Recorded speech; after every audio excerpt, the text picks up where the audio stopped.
Bienvenue dans le débat. L'OTAN fête ses 75 ans, une organisation plus forte avec ses 32 membres depuis l'entrée de la Suède et de la Finlande, mais une organisation mise au défi de la guerre en Ukraine, du Proche-Orient et des tensions en Indo-Pacifique.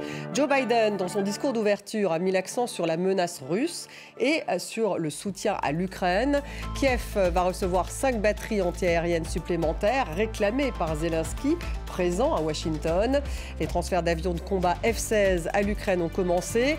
Les Européens au centre de cette alliance sont sommés de prendre en charge leur sécurité. Emmanuel Macron, grand défenseur de l'autonomie stratégique de l'Europe, est arrivé ce soir au sommet, fragilisé par l'incertitude politique.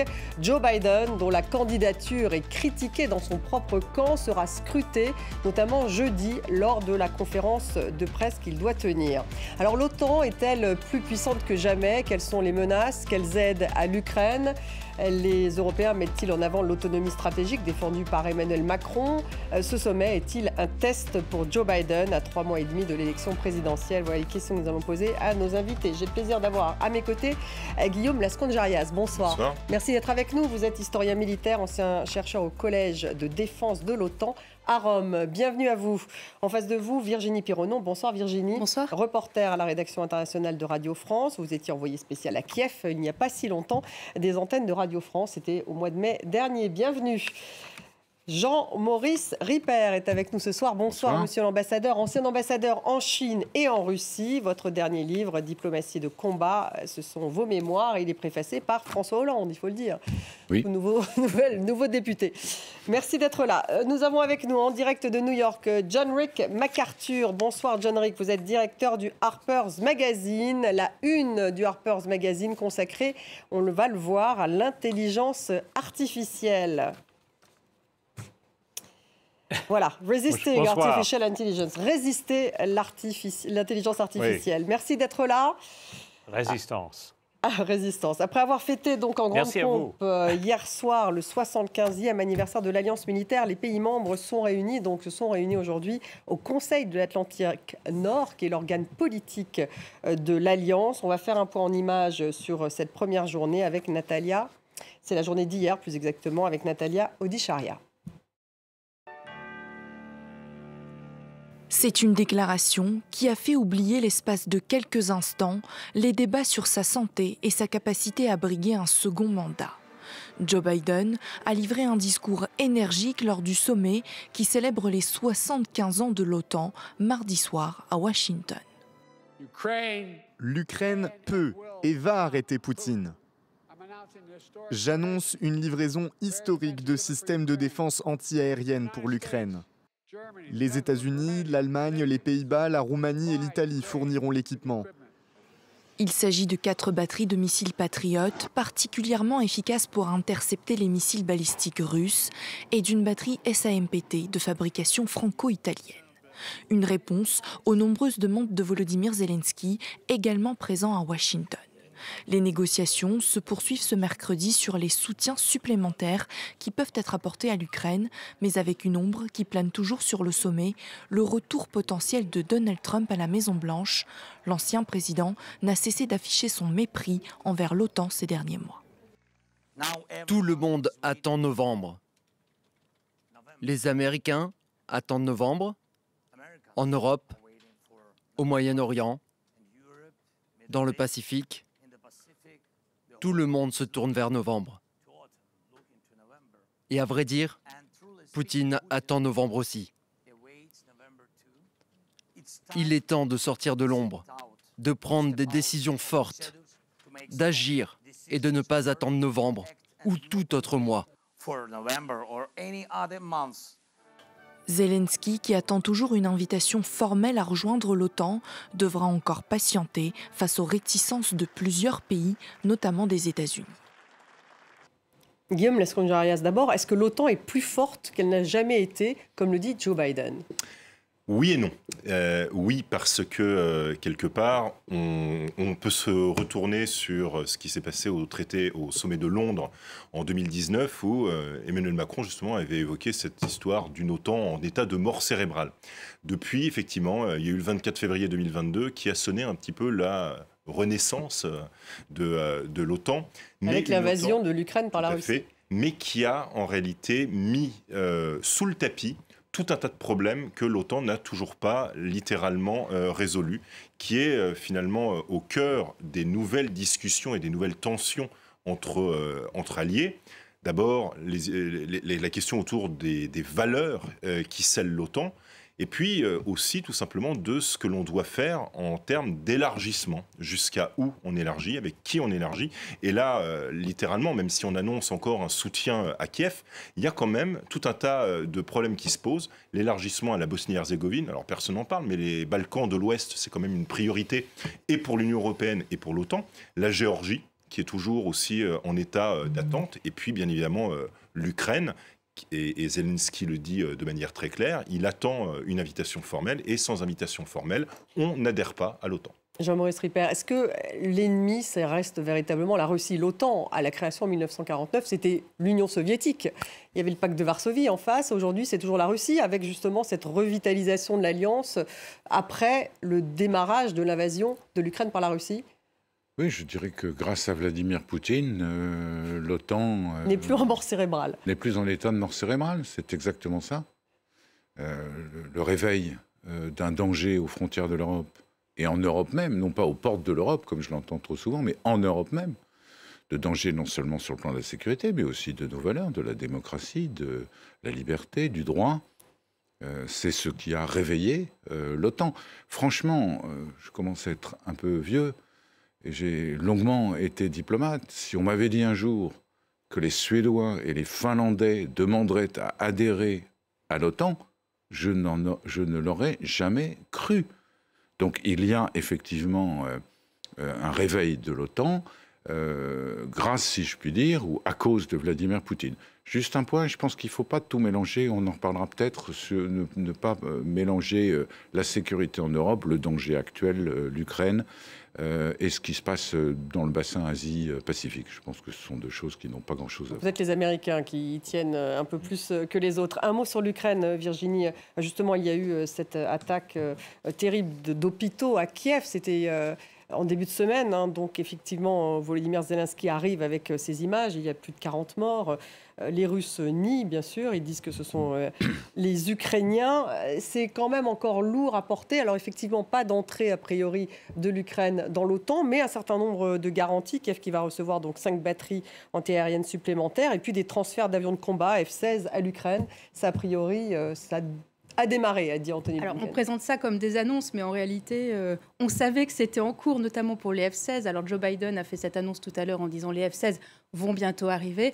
En réalité, ils seraient peut-être déjà sur place pour certains. Certains stationnent en ce moment en Roumanie. Donc, c'est pas du tout, faut pas du tout le voir comme une annonce. Non, parce que, en fait, c'est parti d'une coalition qui a été fondée dès l'année dernière au sommet de l'OTAN à Vilnius, où il y a une coalition de 9 pays qui s'est mise en branle pour apporter ces avions de combat à l'Ukraine. Et l'Ukraine continue à les attendre. Alors, ils arrivent. Aujourd'hui, c'est très compliqué pour les Ukrainiens parce que ces derniers jours, il y a eu des attaques justement sur leurs bases aériennes que les Russes ciblent à dessein parce qu'ils n'ont pas envie de voir ces F-16 arriver. Ils ne savent pas où sont les avions. Ils ne savent pas où sont les avions pour l'instant, mais en attendant, ça peut susciter des inquiétudes du côté des Alliés parce que qu'est-ce qui va se passer une fois que ces avions seront là-bas? Et puis aussi se pose encore et toujours la question de la formation des pilotes parce que certains ont bel et bien été formés, ces formations ont démarré côté européen, côté États-Unis, certains sont en train de les terminer, mais en réalité, ça ne suffit pas. Il doit y avoir, à terme, d'ici 2028, une centaine d'avions. Alors, on les attend toujours. D'ici 2028, l'échéance est très lointaine. Mais même si des avions commencent à arriver, il faut quand même des pilotes pour les former. Et cette formation prend énormément de temps.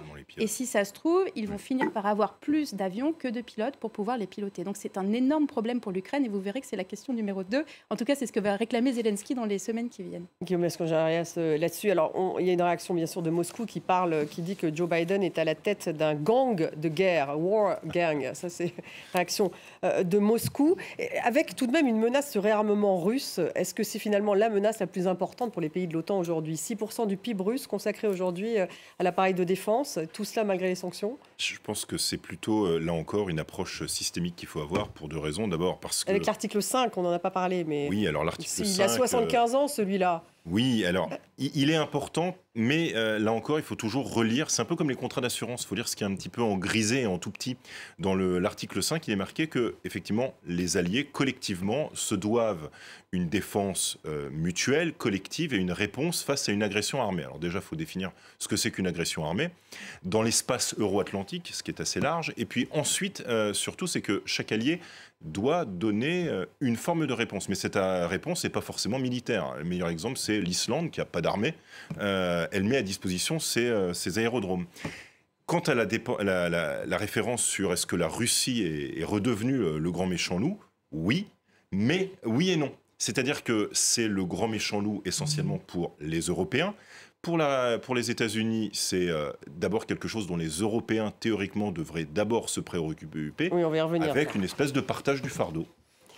On va revenir aussi sur, bien sûr, ce qui se passe de l'autre côté de l'Atlantique. Je vais vous faire réagir, John Rick. Mais juste avant, je voudrais qu'on écoute Donald Trump, parce que lui, il a évoqué, bien sûr, cette réunion de l'OTAN. Il a commenté ce sommet. On va l'écouter, Donald Trump. Aujourd'hui, Biden est avec les gens de l'OTAN. Et ces gens-là, je les connais très bien. Ils sont tous très intelligents. Ils sont au sommet de leur forme. Et ils se demandent, qu'est-ce qui se passe avec ce gars-là? On n'y comprend rien. John Rick, on peut dire que toute la presse américaine, il y a qu'à voir le New York Times de ce matin, est vraiment rivée sur la santé, l'âge de Joe Biden. Finalement, le sommet de l'OTAN est derrière, quoi. C'est vraiment un test pour Biden, cette réunion.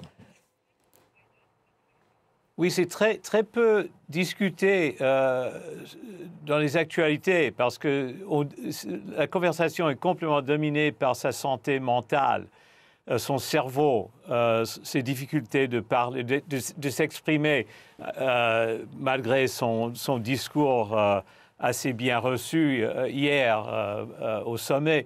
Mais ce qui est drôle là, c'est que Donald Trump, qui est vraiment, il faut dire, presque un fou furieux, il est aujourd'hui le porte-parole du camp de paix. Il n'y a pas de camp de paix. Il y a une unité, un accord sur la politique anti-russe pro-OTAN qui est désespérant à mon avis, parce que avant, il y avait des sénateurs au Congrès très intelligents, des gens comme Fulbright et McCarthy, McGovern, etc., Frank Church, qui auraient critiqué l'unanimité des va-t-en-guerre. Je peux dire une chose de bien qui s'est passé, qu'on s'est arrêté de parler d'un renversement de Poutine aux États-Unis. Alors qu'il y a eu ce faible contre-offensive entamé par les Ukrainiens, qui a été vite inversé par les Russes, on a arrêté vraiment de parler d'un renversement, d'une défaite de Vladimir Poutine. Mais vous les trouvez va-t-en-guerre, vous, John Rick, à l'OTAN? Oui, absolument. Et pour mes amis là, qui sont, j'imagine, des faucons pour la plupart, ils n'ont rien à craindre parce que derrière Biden, même un Biden affaibli, il y a toute une équipe de faucons anti-russes qui vont soutenir sa politique jusqu'à la mort. Et donc, vous n'avez rien à craindre. Oui. Je vais faire réagir. Vous avez peut-être à craindre. Vous avez peut-être à craindre l'élection de Trump, mais Trump s'est montré timide finalement.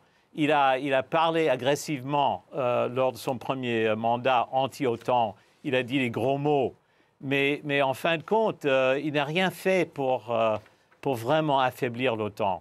Oui, Jean-Maurice Ripert, vous vouliez réagir. Très respectueusement, je suis un peu en désaccord avec ce qui vient d'être dit. Parce qu'on n'est pas dans une discussion théorique. On est face à une deuxième agression russe en Ukraine. Moi, j'étais en poste à Moscou quand la première agression a eu lieu, il y a 8 ans, qui tue tous les jours, on l'a encore vu hier, des femmes, des enfants, des vieillards. On parle d'une guerre sur le sol européen. Donc, ce n'est pas théorique. Donc il ne s'agit pas de savoir si on est des faucons en aidant l'Ukraine à se défendre. Et je rappelle l'extraordinaire quand même cérémonie qui s'est tenue il y a quelques jours à peine, peut-être un mois, sur les plages de Normandie, à l'occasion du 80e anniversaire du débarquement qui a mis fin à la domination nazie en Europe. Aider l'Ukraine à se défendre, à ne pas être détruite, aider les Ukrainiens à ne pas disparaître, ça n'est pas être un faucon. Mais ça renvoie, pardon, je finis là-dessus, et la question qui est posée est simple. Je crois qu'en effet, ça place les Européens devant leurs responsabilités. C'est clair. Nous prenons un risque avec ce qui va se passer aux États-Unis, mais il faut aussi être conscient du fait que les Européens ne peuvent pas passer leur temps à se lamenter que l'OTAN soit sous domination américaine et en même temps pleurer à chaque fois que les Américains disent « mobilisez-vous ». Donc il faut prendre nos responsabilités. Guillaume Lesconjarias, pour réagir à ce qu'a dit John Rick MacArthur, est-ce que... En commençant par les Espagnols qui sont en bas de la liste des gens qui font leur juste part. Vraiment, Trump a raison qu'il y a quelques adhérents à l'OTAN qui ne paient pas leur juste part, c'est tout. Oui, alors justement, c'est tout ce que je voulais dire. Oui, le débat est ouvert là-dessus, Guillaume Lesconjarias, parce que Emmanuel Macron a même parlé d'autonomie stratégique. C'était sa vision. Alors, l'Europe est aussi très divisée là-dessus. Et lorsqu'on regarde les contributions des uns et des autres, alors la Pologne, c'est quoi, 4% du PIB aujourd'hui. Donc, alors les Polonais, effectivement, tout près de la Russie, eux ont boosté leur. Je pense qu'il faut aussi revoir la question de ce que c'est que les investissements de défense. Alors, là encore, pour faire un peu d'archéologie, en 2014, au sommet de Newport, les Alliés s'étaient collectivement dit, bah voilà, on va monter la hauteur de nos investissements de défense à 2% du PIB. Et on s'engage à le faire sur l'espace de 10 ans. Voilà. Donc on est 10 ans plus tard. Et là, c'est le premier véritablement retour sur, voilà, est-ce que vous avez bien fait vos devoirs ? Et aujourd'hui, c'est vrai qu'on est passé de 3 alliés capables de payer plus de 2% en 2014 à quasiment 18 sur 32. Sauf que, là encore, il faut regarder, le diable est dans les détails. Oui. Quand vous avez 2% de pas grand-chose, ça reste pas grand-chose. C'est-à-dire que si vous prenez, par exemple, chez les alliés européens, la France, la Grande-Bretagne et l'Allemagne, elles pèsent à L3, ces trois nations, 50% du budget total des Européens de l'OTAN. Tout en n'étant pas exactement à 2% du PIB. En étant à la limite beaucoup moins pour les Allemands, légèrement plus pour les Britanniques, à la limite pour les Français. Mais ça veut donc dire que les autres, même quand ils sont à plus de 2 ou 2,5% du PIB, eh bien, ça, finalement, c'est relativement peu. Ce qui pose en fait en réalité la question... Il faut augmenter, comme le dit c'est pas seulement ça, Ripper. C'est en fait une question de critères. Ce critère de 2% en tant que tel, ce n'est pas forcément le critère le plus illustratif sur les capacités réelles des pays à contribuer. Vous pouvez avoir des pays qui ont la meilleure armée du monde et qui mettent 5% du PIB et qui sont incapables de déployer 100 personnes.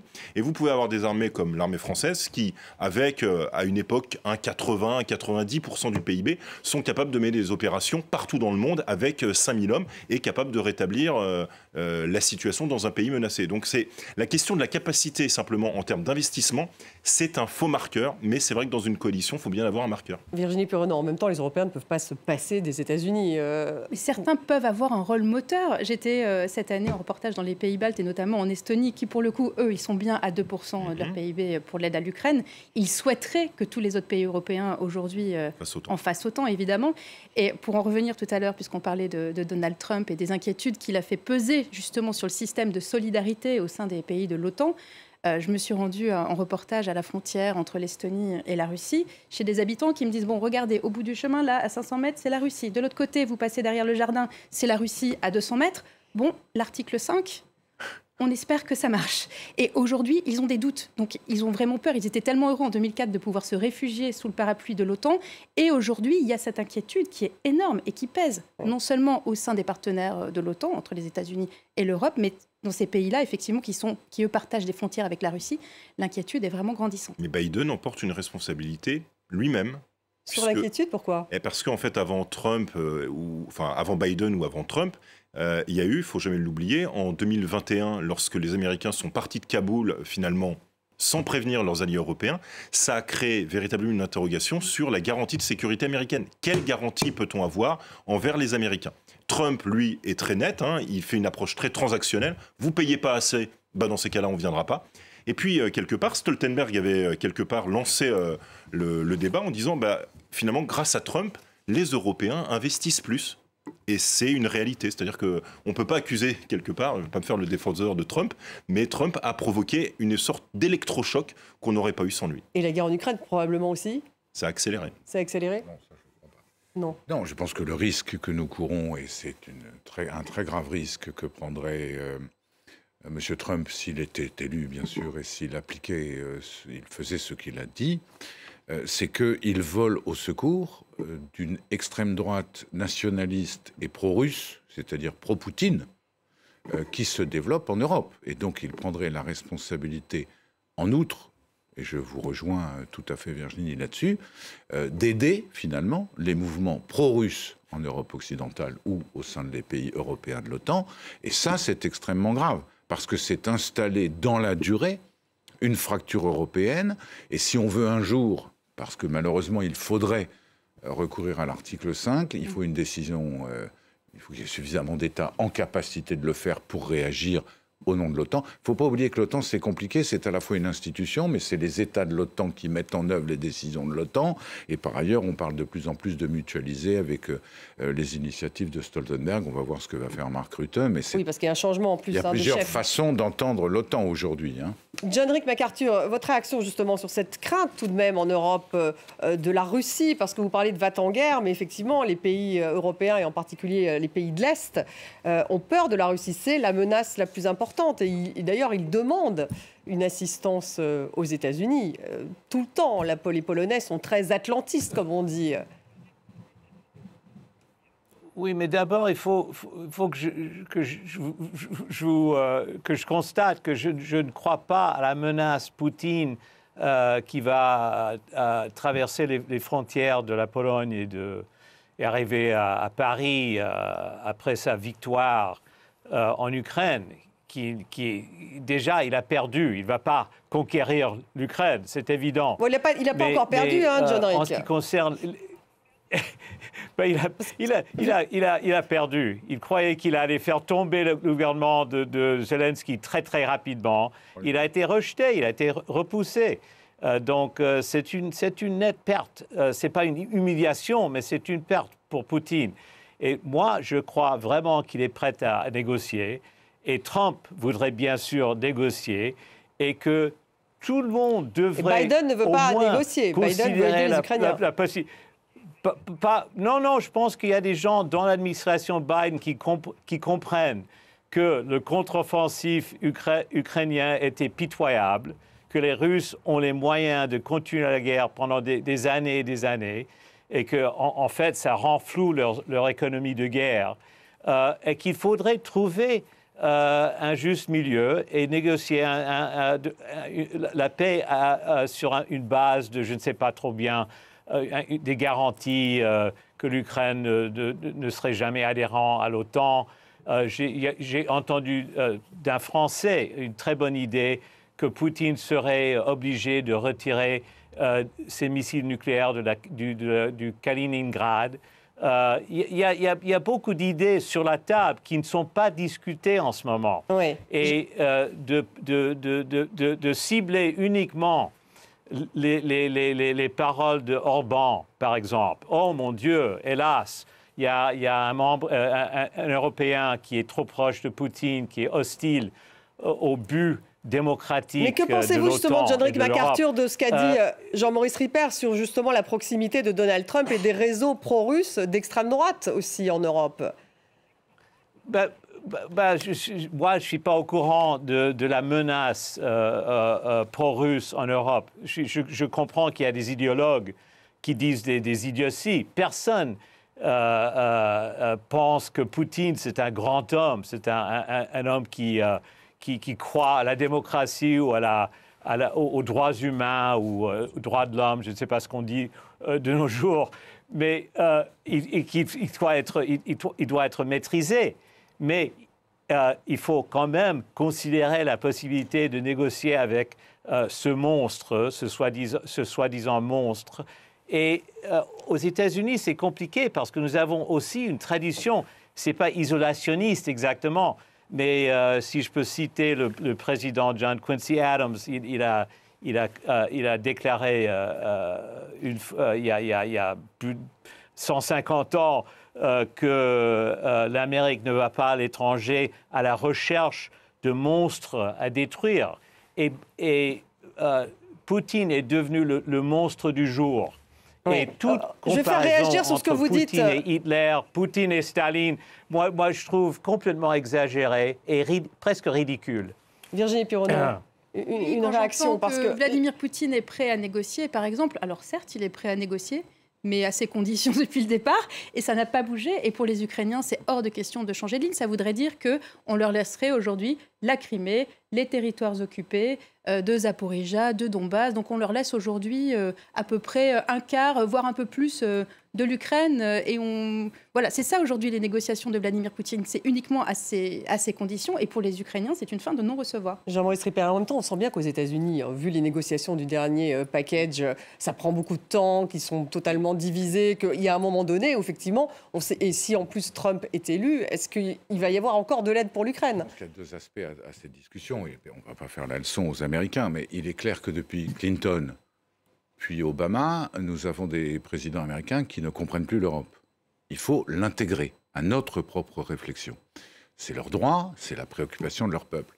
Mais quand j'entends un Américain de bonne foi nous expliquer qu'il faut négocier, excusez-moi, négocier quoi? Monsieur Poutine a dit il y a 15 jours ou 3 semaines, j'ai un plan de paix, la capitulation totale, l'annexion définitive des territoires que j'occupe, et je ne sais plus quoi encore. Bien, je rappelle quand même que la Russie était garante du désarmement nucléaire de l'Ukraine. L'Ukraine a rendu son armement nucléaire aux Russes, qui sont partis, évidemment, grâce à la corruption dans à peu près tous les mouvements terroristes du monde.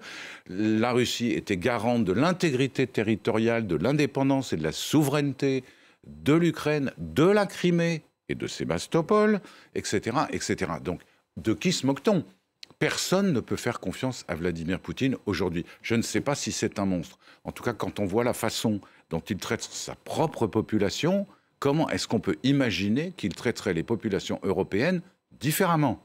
Guillaume Mascongarias.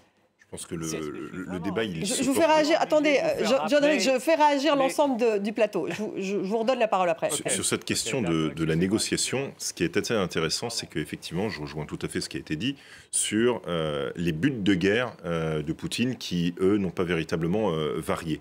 En revanche, ce qui est très intéressant, c'est d'inverser la tendance, c'est-à-dire de voir qui, en Europe, voudrait aussi pouvoir négocier. Parce que, quelque part, et c'est finalement autour de la question de l'adhésion de l'Ukraine aussi que ça se pose, vous avez 3 camps. L'adhésion de l'Ukraine, quoi, à l'OTAN? Eh bien oui, parce que, quelque part, vous avez ceux qui, à la fois, sont en train de dire il y a une forme de chemin irréversible qui conduit l'Ukraine vers l'OTAN, mais dans certains cas, pas trop vite. Et les deux premiers Ce sont les termes, je crois, utilisés aujourd'hui, d'ailleurs. Tout à fait. Ils l'ont adopté. Mais de manière, là encore, dire... Tous ne sont pas forcément d'accord, et c'est pour ça que le sommet de Washington est à regarder en lumière de celui qui a été Vilnius l'année dernière, qui est honnêtement un échec parce que sur les attendus et sur la politique que les Européens proposent, et là encore avec une division très nette entre les Européens du bloc Est, portés par les pays baltes, la Pologne, et rejoints par la France, ce qui est assez intéressant en termes de dessillement et de transformation. Vous avez ceux qui sont autour de l'Europe centrale et notamment de l'Allemagne qui sont très peu allants, et puis les États-Unis qui sont ouvertement contre. Et donc, quelque part, vous avez une forme d'ambiguïté non résolue en disant on va soutenir l'Ukraine, un jour l'Ukraine fera partie de l'OTAN, mais on ne vous dit pas quand, et pendant ce temps-là, finalement, on fait le sel de Poutine. Je ne dis pas qu'il faille aujourd'hui avoir... Il faut clarifier, il faut sortir de cette ambiguïté. De toute façon, l'adhésion, c'est toujours résoudre une ambiguïté parce que ce sont les pays membres qui collectivement invitent. Pardon, et là, ce ne sera pas le cas. Moi, je voudrais soutenir ce point de vue simplement avec une idée, c'est il faut que Vladimir Poutine comprenne, et son entourage, que l'Europe ne cédera pas. Voilà. Et donc, en disant nous ouvrons une perspective, nous prouvons que nous ne céderons pas. Nous l'avons fait pour l'adhésion à l'Union européenne, et nous avons eu raison. Peut-être que l'Ukraine n'adhérera pas à l'Union européenne avant 15 ans. Ne céderont pas. Vous voulez dire que Poutine ne gagnera pas. Donc, Poutine ne peut pas gagner ni militairement, doit se faire sur le terrain militaire et politique. Et politique. Le fait d'ouvrir une perspective d'adhésion un jour à l'OTAN ou à une autre forme d'alliance avec le reste de l'Europe, c'est politique, évidemment. Mais quand vous dites politique, pour l'instant, à chaque fois qu'il y a eu des conférences de paix, la Russie d'ailleurs n'y était pas conviée. Après, Viktor Orban a fait tout un tour, il est allé voir les Ukrainiens, il est allé voir ensuite les Russes et les Chinois. C'est pas une guerre entre l'Ukraine et la Russie, c'est une agression de la Russie contre l'Ukraine. On peut refaire Munich, si c'est ça que souhaitent les gens qui vous disent il faut négocier, qu'ils le disent clairement. Donc ils le disent clairement. C'est ce que fait Viktor Orban quand lui propose une sorte de plan de paix. La paix, elle peut revenir en Ukraine en 20 secondes. Il suffit que Vladimir Poutine téléphone à son chef d'état-major et lui dise « Tu replies tes Gaules, nous rentrons en Russie ». John Rick, pour réagir justement, vous faire réagir, est-ce que les Américains, quand même, globalement, et avec ce sommet à Washington, est-ce que vous vous sentez tout de même responsable de la sécurité en Europe? Est-ce que en fait, ces 75 ans, Joe Biden a dit à quel point cette OTAN n'avait jamais été aussi puissante, mais est-ce que cet engagement américain d'une sécurité en Europe est encore réel aujourd'hui dans l'esprit des Américains? Pas vraiment, il faut dire. C'est de la nostalgie pour la plupart, mais il y a toujours quelques dizaines de milliers de soldats en Allemagne, américains. Alors, c'est pas rien du tout. Ça existe toujours, la présence américaine, l'occupation, disons, américaine. Mais je vous jure, et je dis ça pas pour vous effrayer, mais à mon avis, la grande majorité des Américains ne veulent plus vraiment garantir la sécurité de qui que ce soit à part les Américains. Et c'est pas seulement les partisans de Trump qui le pensent. Il y a beaucoup de gens. Et autre chose qui agace la gauche, disons, américaine, c'est de lier la lutte pour la démocratie entre Israël contre Hamas, Ukraine contre la Russie. Ça, c'est très, très cynique.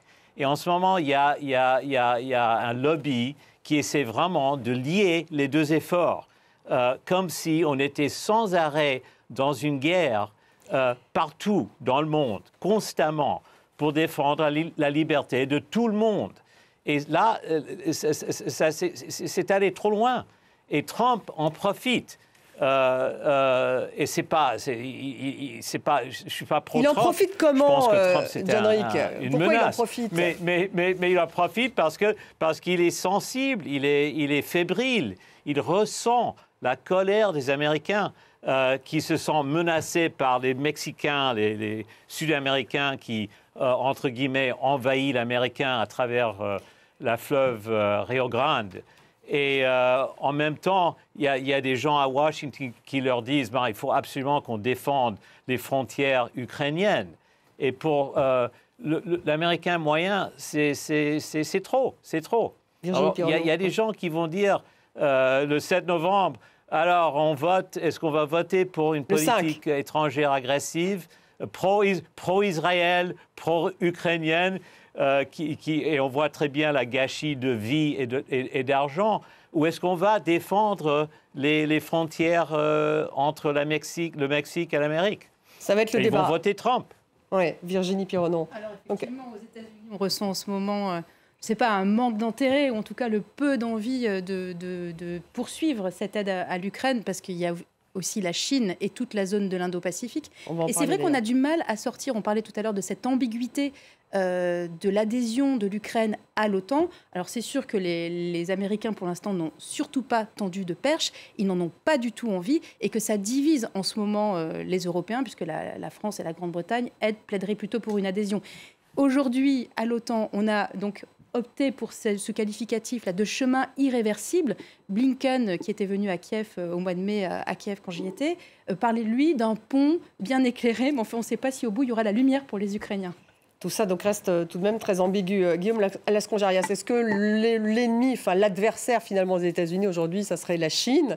D'où cette réflexion autour d'un élargissement de l'OTAN vers ce nouvel adversaire plus important pour les Américains que la Russie. Alors là encore, il faut se souvenir de deux choses. D'abord que Biden a été le vice-président de Obama et que celui qui a été l'architecte du pivotement de la priorité stratégique des États-Unis vers la Chine et la zone Indo-Pacifique, même si l'expression est assez malheureuse. Elle est américaine, cette expression. Oui, elle est américaine, mais elle date japonaise, japonaise avant, c'est vrai. Elle date de Obama. Et quelque part, depuis, il y a une forme de continuité des administrations démocrates et républicaines pour faire de la Chine le grand adversaire.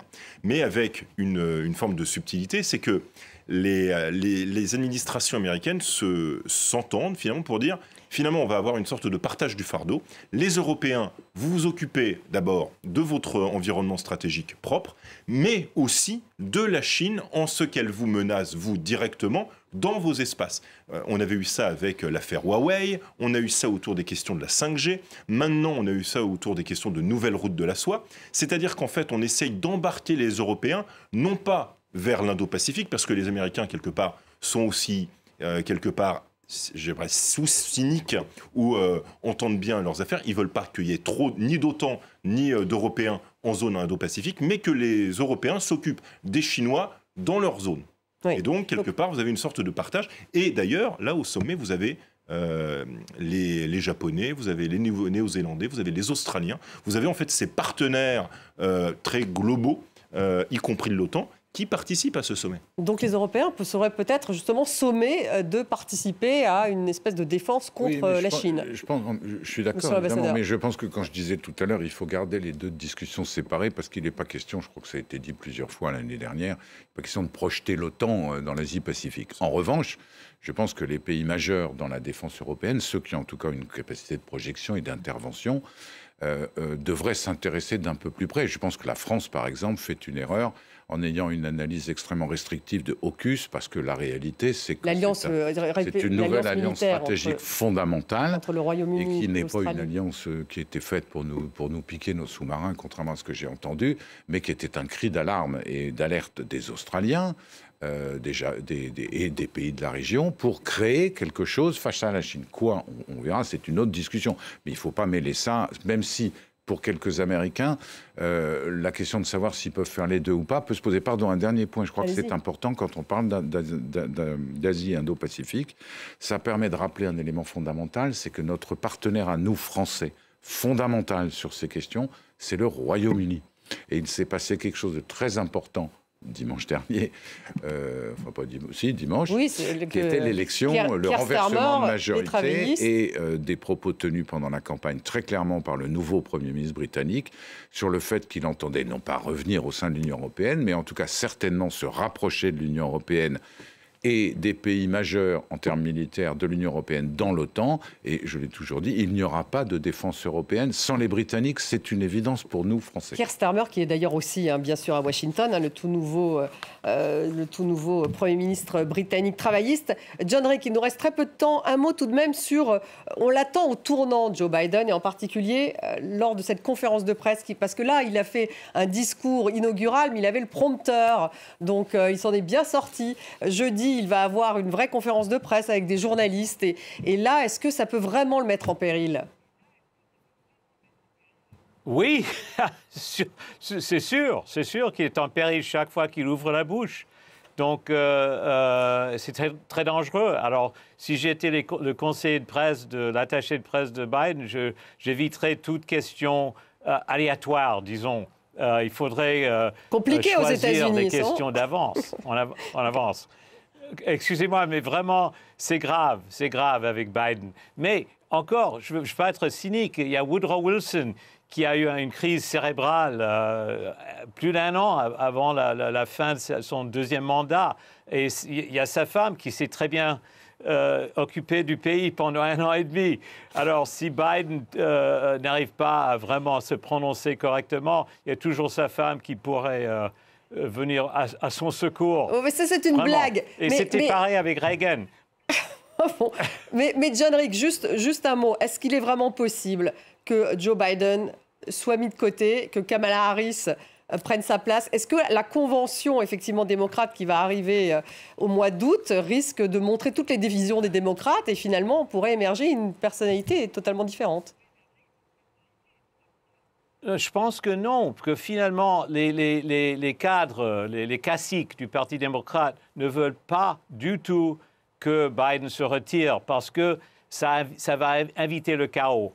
Et le chaos, c'est Bernie Sanders, les colombes de gauche, les anti-guerres, les pro-social-démocratie. On n'en veut pas. On ne veut pas de compétition.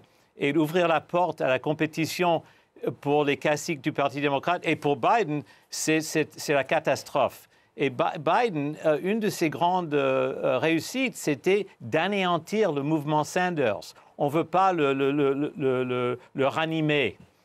Et ça serait ranimé d'un seul coup si Biden se retirait. Alors, tant qu'il se tient debout, je pense que Biden sera le candidat des démocrates. Guillaume Lescongearias, c'est vrai que c'est quand même incroyable de penser que c'est vraiment le test pour le président américain, ce qui va se passer jeudi, cette conférence de presse. En réalité, c'est la question de l'âge du capitaine. Voilà, donc on parle d'une alliance militaire qui a 75 ans, voilà, avec un chef à son bord qui est un peu plus âgé. Monsieur l'ambassadeur, là-dessus. Ayant plus de 70 ans, je m'insurge contre Vous certains êtes en forme. propos. Non, je pense que c'est effectivement très important. Mais ce qu'il ne faut pas oublier, c'est que quand même les sondages continuent à montrer qu'en réalité, paradoxalement, c'est Biden, je parle sous le contrôle de John Eric évidemment, mais c'est Joe Biden qui a le plus de chances d'être battu honorablement par Trump, si je puis dire. Kamala Harris, ils sont au coude à coude. Ah ça y est, elle est montée de 2 points. Me semble-t-il, si elle était candidate, selon les derniers sondages, elle l'emporterait pas, mais elle aurait 2 points de plus que Joe Biden. Kamala Harris. Oui, alors l'âge du capitaine, mais aussi sa santé mentale. Et on voit là qu'il y a quand même, c'est pas la fin pour Joe Biden. Effectivement, il a sa conférence de presse demain, mais la pression, la déferlante a commencé. Le New York Times publie d'ailleurs aujourd'hui, après plusieurs appels de démocrates appelant à sa démission, aujourd'hui c'est George Clooney qui a pris la plume, appelant Joe Biden à renoncer à sa candidature. Mais c'est important parce qu'il faisait partie des très gros donateurs et il venait de faire une levée de fonds de 28 millions de dollars pour la campagne des démocrates. Donc on voit que petit à petit, les donateurs jettent l'éponge. John Rick, George Clooney, qui ne soutient plus Joe Biden. Mais c'est de la plaisanterie. Il a dit quoi? Clooney, il a annoncé son soutien de Biden. Joe Biden à ne pas se présenter. Il l'appelle à ne pas se présenter. Sa candidature. Mais ça compte pour rien. C'est une vedette de cinéma. Ça n'a rien à voir avec la politique. C'est juste un truc symbolique. Ça, c'est de la rigolade. C'est de la rigolade. Merci George Clooney. d'avoir été avec nous. John Rick McCarthy en direct de New York. Merci Guillaume Lescongearias, Jean-Maurice Ripper, Virginie Pirenon. Merci à vous tous de nous avoir suivis. Vous retrouvez l'émission sur les réseaux sociaux et en podcast. À demain.